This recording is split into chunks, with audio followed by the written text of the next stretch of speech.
office where packages are not supposed to be left at her home. Got you. That's the agreement. Her post office is right across the street from her. The agreement is they will not leave packages. And so, send it.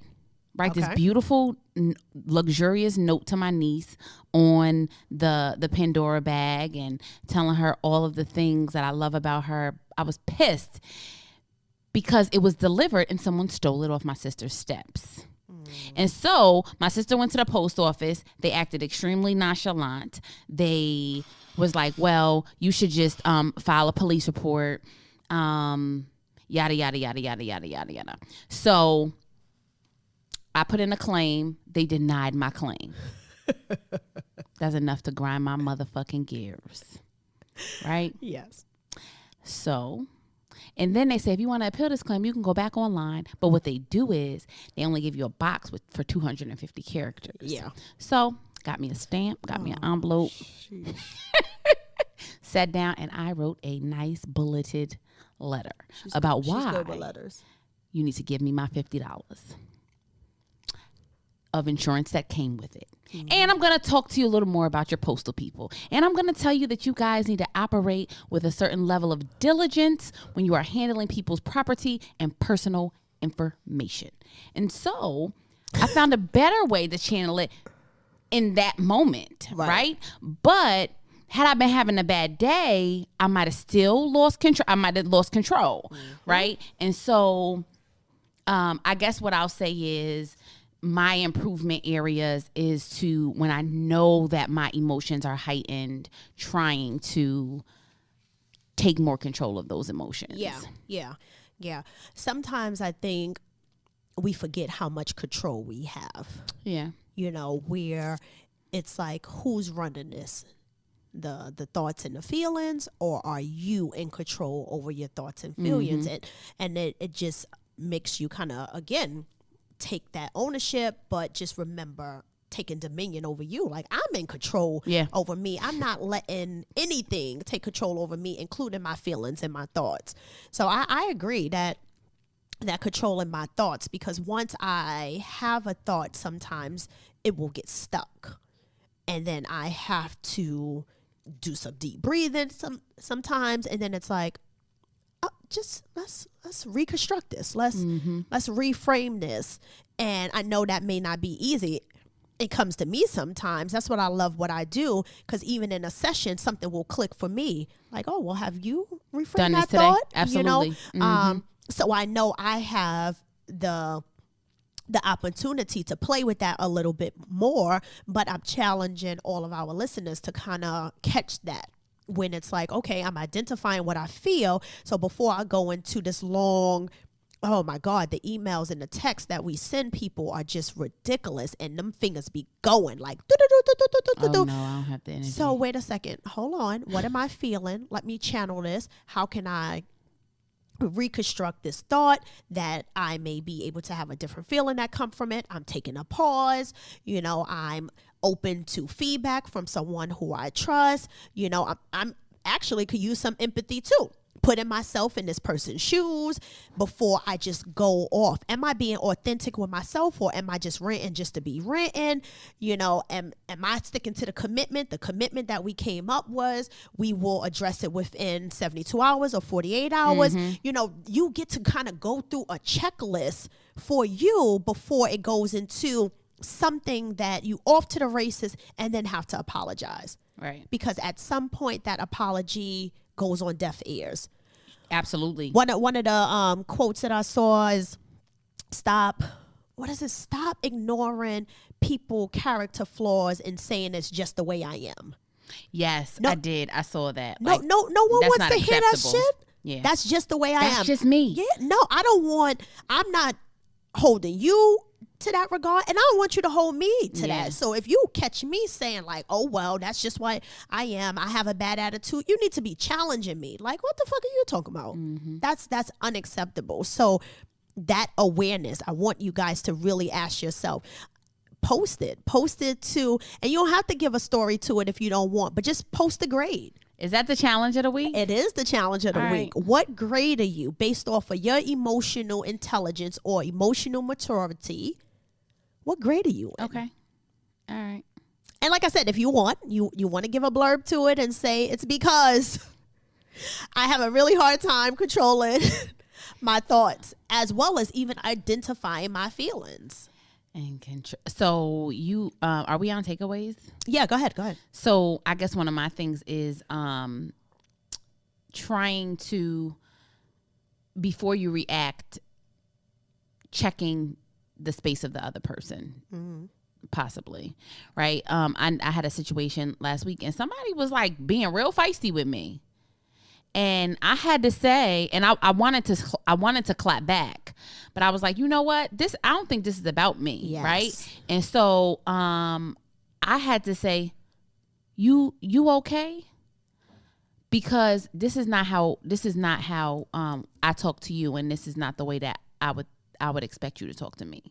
And then it was over from there. Yeah. Like that person had to settle down. And I don't know what it did for them. And it didn't even have to be a conversation about, oh, I apologize because I was directing something else to you. No, that didn't even have to happen. Right. But I could have clapped back and I would have had a problem with this person who I didn't need to have a problem with. Exactly. You know, and so in saying, and now hey, everybody's having a conversation 2 weeks later about, sorry, I didn't mean to say right, that. You didn't mean to say that. And to me, at a lower level, you would just clap back because you feeling, like you said, disrespected. Exactly. Oh, you disrespecting me. I'm going off now. Yes. One of the phrases that I hate, you ain't ret to play with me. You ain't ret to play with me?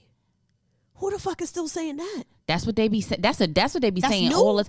It's not new, but it's popular. Yeah. Nah, because you ain't gonna be playing with me. Yeah. Not because I'm not fit to be played with. Got you. Yeah. I'd be like, huh? Like, that's the one I like. Don't come for me unless I sent for you. Oh God. I do like that. Don't come for me unless I send for you. I do like that. Yeah. So yeah, I mean, that's a good one. That's a good one, Sugar. Another, my always takeaway is self-awareness, right? Sitting with you and even identifying. Again, this is a conversation with self. You don't have to share this. My emotional vocabulary is limited. Something like that. It takes, we Google and YouTube all different kind of shit. It doesn't take much to just say, what are some other emotions? What are some, I used the word euphoric the other day. People was like, yo, you kill me with this GRE words. And I'm like, yo. You do go a little far with those words, so. Increase your emotional vocabulary. Okay. So that someone, you could start saying something else except for, I feel some type of way. You in a relationship and you done, I'm some type of way yourself to death that the dude don't even fucking know what some type of way is, because every time it's been a different type of way. That's true. So he don't even know which way this is. He just knows it's a way. And this bitch got a problem again. Let's put a different feeling on it. I felt embarrassed the way you spoke to me in front of your mother and your homeboy. Yeah. It don't feel comfortable. Nobody can contest that. No, exactly. And nobody can contest that. Like, nah, what you mean? I'm just expressing to you how I felt about that. So that's one of my takeaways. Explore. Use a feeling word when you're talking to people. How you feel? Okay, I'm okay. Sorry, that's not a feeling word. I know Urban Dictionary be creating shit all the time. OMG, okay. I'm fine. Fine is not a feeling. I don't even know what that means. You look fine. You do look fine. The pen is fine points. Right, like what? Come fine on. Fine is not a feeling. Come on, fine guys. is We are doing this description. together. Exactly. We are doing this together. How do you feel today? I feel a little lonely. I'm not quite sure why, but I feel loved. Like, play with it. So you teach people around you how you move. Yeah. You teach your kids to use feeling word. I'm really getting stuffy now, but ZJ always got a feeling word. Yesterday he was like, I'm confused. And I'm like, confused about what? Because you said 3 things and That's what I'm confused about. And I was like, okay, well, my kids use feeling words, and it could be not because I'm sitting down forcing them to use them. They hear me probably say them all the time. Like, I'm angry.